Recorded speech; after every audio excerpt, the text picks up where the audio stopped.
जब आपको शरीर में हीन बल लगे, विचारों में बिल्कुल भिन्नता आ जाए, बात बात में काम बिगड़ जाए और आप सुस्त पड़े रहें, तो समझ लीजिए सूर्य आपका कमजोर है। आप उसको बलवान करने की चेष्टा करें, उससे आपको लाभ हो। ओम परमात्मने नमः। मनुष्य के जीवन में जब वह पैदा होता है, इस धरती पर आता है, तो उस समय नवग्रहों का प्रभाव उसके ऊपर पड़ता है। ये नवग्रह समस्त देव स्वरूप हैं। अब इनको हम भारतीय शास्त्रों में देवता मानते हैं।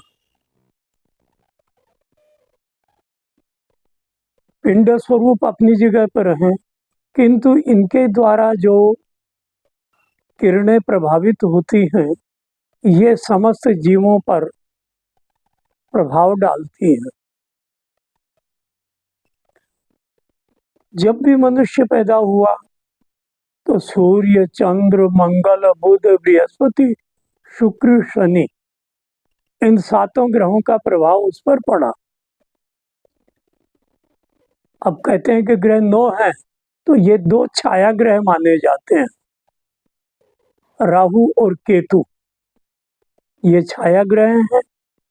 इन दोनों का क्या प्रभाव क्या है, वो इनके विषय में जब कहेंगे तब बताएंगे।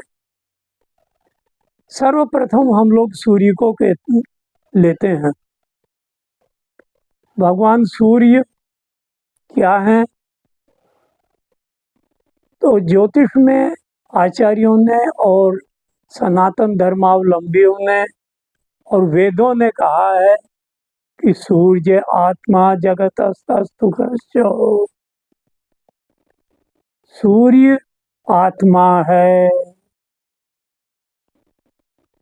कहते हैं आत्मा ही परमात्मा है, मान गए। आत्मा इस शरीर में विद्यमान है, सभी के शरीर में है, और सूर्य उसका नियंता है। जिस व्यक्ति के जन्म काल में सूर्य जितना अच्छा होगा, उस व्यक्ति का आत्मबल उतना ही अच्छा रहेगा। वह जीवन में निर्णय लेने में सक्षम रहेगा, कभी किसी भी प्रकार से घबराएगा नहीं,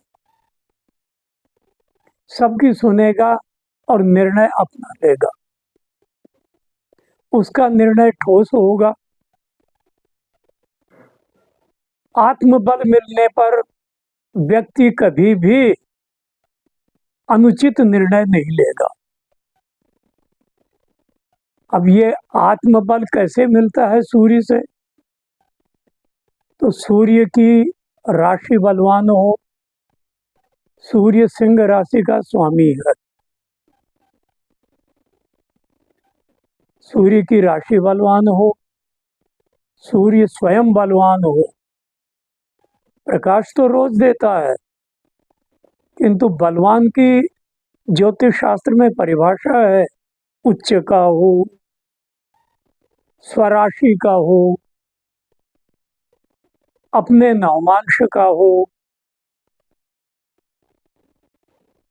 शुभ ग्रहों के साथ में शुभ स्थान में बैठा हो, वह बलवान होगा।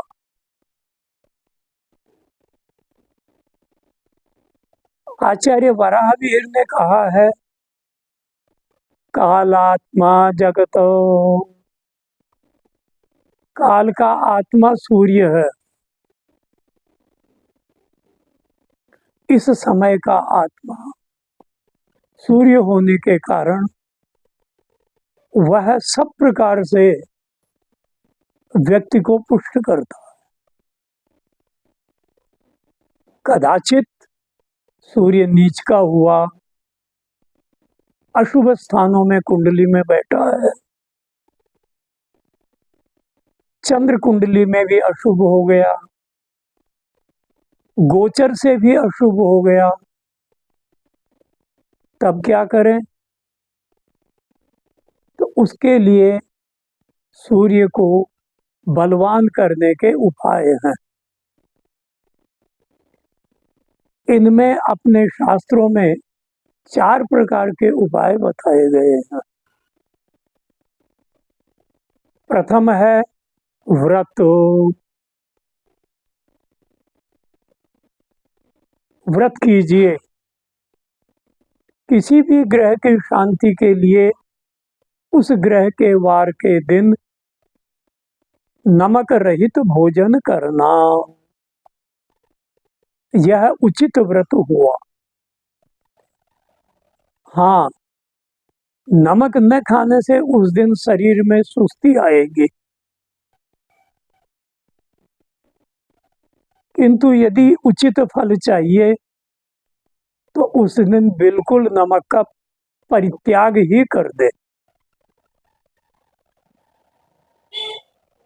दूसरा है कि आपको रविवार के कितने व्रत करने? तो कम से कम 21 व्रत करने। 21 व्रत 5.5 महीने में लगभग हो जाते हैं। इससे नीचे व्रत करने से ग्रह शांति उतनी संभव नहीं है। बिल्कुल ही न कर सके तो कम से कम 11 व्रत अवश्य करे। 11 व्रतों में नमक रहित भोजन करे, बहुत उचित है, उत्तम पक्ष है। द्वितीय पक्ष है कि केवल एक बार भोजन करे दिन में, न फलाहार ले, चाय दूध कुछ नहीं, और एक समय मध्यान्होत्तर, मध्याह्न के पूर्व नहीं, मध्यान्होत्तर भोजन कभी भी ले ले। ये हुआ पक्ष।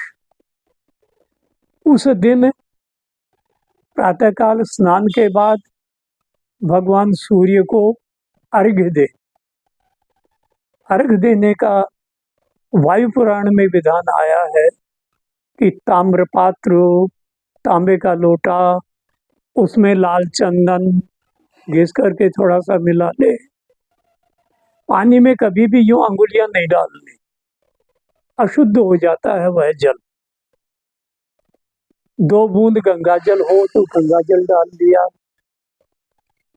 लाल पुष्प डाल लिया, और 10-5 चावल डाल दिए। और फिर सभी व्यक्तियों के लिए है, मंत्र साधारण है, श्री सूर्याय नमः।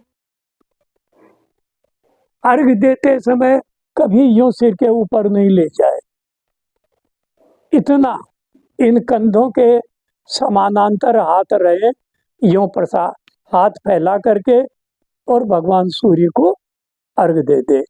ओम सूर्याय नमः एक बार छोड़ दे, अथवा 3 बार बोले ओम सूर्याय नमः जल, फिर ओम सूर्याय नमः जल, ओम सूर्याय नमः। फिर चौथी बार में इस मंत्र को कुछ ज्यादा बोले और संपूर्ण जल चढ़ा दे। यह सूर्योदय के बाद है। सूर्योदय से पहले यदि आप जल चढ़ाते हैं तो केवल 3 बार ओम सूर्याय नमः, ओम सूर्याय नमः, ओम सूर्याय नमः ये कह करके और भगवान को प्रणाम करे। लेकिन जो शास्त्रीय विधि है वह मैंने आपको बताई। अब आपको करना क्या है? आप जिस देवता की पूजा करते हैं, जो भी इष्ट है आपका, भगवान विष्णु, शिव, दुर्गा, हनुमान जी, बस उन्हीं की आप दिन भर आराधना कीजिए। कोई इष्ट नहीं है तो व्रत के दिन उसी भगवान, उसी देवता की, सूर्य भगवान का ही ध्यान करें। ओम सूर्याय नमः, ओम सूर्याय नमः, ओम सूर्याय नमः। ये मन में अहर्निशम जपते रहें तो आपकी आत्मा जागृत होगी, उस व्यक्ति के पाप नष्ट होंगे, उसका सूर्य बलवान होगा और अच्छा फल देगा। अब ये नहीं कि बहुत ज्यादा बलवान हो गया साहब, मुझे तो ये नहीं मिला वो नहीं मिला। जितना आपके भाग्य में लिखा है उतना सूर्य का फल आपको मिलेगा और आप अच्छा काम कर सकेंगे। दूसरे में आते हैं जप। जो शास्त्रों में मंत्र बताए गए हैं उन मंत्रों को जपना।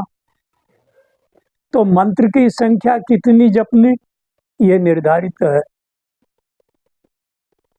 कि भाई कम से कम उस मंत्र के 10,000 जप हो, 1,000 हवन के हो, नहीं हो तो दूने हवन के जप करें तो 12,000 हुए। लेकिन शास्त्र में यह भी आया है कि कलौ चतुर्गुणम, कलयुग में 4 गुना यानी 12 चौके 48,000 जप कर लें। तो मैं 51,000 जप बताता हूँ।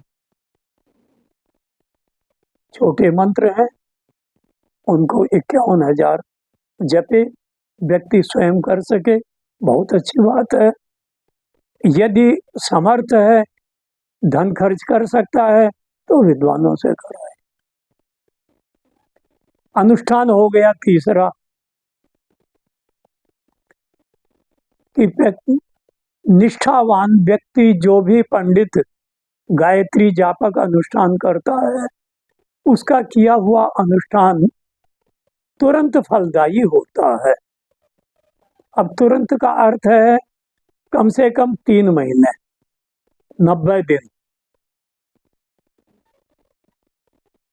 एक ऋतु जब बीतेगी 4 महीने की तो उसका फल मिलना आरंभ हो जाएगा। कभी कभी तत्काल भी मिल जाए, ये उसके भाग्य पर निर्भर करता है, भक्ति पर निर्भर करता है। फिर है दान। आप कुछ नहीं कर सकते तो दान कर सकते हैं। सूर्य की जो चीजें बताई गई, सात्विक चीजें, वे वस्त्र, अन्न, इनका दान करना, रविवार के दिन ब्राह्मण को भोजन कराना, इससे ग्रह शांत होता है और उस व्यक्ति को अच्छा फल मिलता है। अब एक चीज शायद आप शंका करेंगे कि आपने रत्न नहीं बताया। मैं रत्नों पर जोर कम देता हूं। मेरा उद्देश्य आराधना है, क्योंकि आराधना करने से शरीर को कष्ट होगा तो शरीर में, देह में जागृति आएगी। कष्ट होगा तो जागृति आएगी, सुस्त पड़े रहेंगे तो कुछ नहीं होगा। तो हमें अपने आप में जागृति लानी है। रत्न पहन लीजिए, पत्थर आते हैं, नकली भी आते हैं, बाजार में सामान्य पत्थर भी हैं, पहन लीजिए। आपने सूर्य का माणिक्य पहना, 20-25 हजार का माणिक्य लिया और काम नहीं किया तो वो तो पत्थर का पत्थर हो गया, दोबारा वह बिकेगा भी नहीं, 100 रुपए में नहीं बिकेगा। सोने की अंगूठी बनवा ली, अब सोने में भी कितना मिश्रण हुआ, बनाने वाले ने कितना उसमें मिलावट कर दी, तो आप उसको भी बेचेंगे तो आधे पैसे भी नहीं है। तो मेरा कहने का तात्पर्य नहीं रत्न मत पहनिए, पहनिए, आप सामर्थ्य है आपकी। रत्न पहनने के लिए फिर असली रत्न लाइए, उसको देवता मानकर उसकी ब्राह्मण से पूजा करवाइए, उसकी प्रतिष्ठा करवाइए, फिर शुभ मुहूर्त में पहनिए, वह लाभदायी होगा। मुझे नीरक्षीर विवेक दूध में पानी की तरह से समझना चाहिए कि व्यक्ति किस श्रेणी का है, किस प्रकार की आस्था है इसमें, वैसा ही मुझे निर्देश देना चाहिए। तो मेरा आप लोगों से यही कहना है कि जब आपको शरीर में हीन बल लगे, विचारों में बिल्कुल भिन्नता आ जाए, बात बात में काम बिगड़ जाए और आप सुस्त पड़े रहें, तो समझ लीजिए सूर्य आपका कमजोर है। आप उसको बलवान करने की चेष्टा करें, उससे आपको लाभ होगा। ओम सूर्याय नमः।